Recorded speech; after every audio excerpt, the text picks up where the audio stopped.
السلام عليكم ورحمة الله وبركاته. بروجكتي waa kana waa socda oo ujeedin.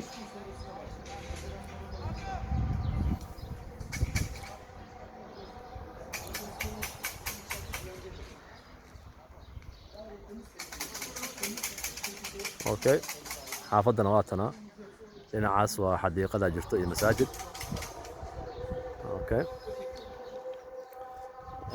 dhinacan kalena waxaa jiro isagana xadiiqad kala jirto oo jida guryahaas galaashood iyo masaajid kala ku yaal. Marka location aad u fiican waaye. Okay, dhinacan intana guriga laga dhisi doonaa mustaqbalka. Waa kan projectigan insha Allah waxaa la dhameynaa sanadkan dhamaadkiisa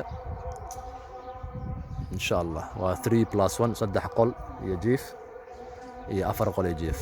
Hadda qaar badan waa la gatay.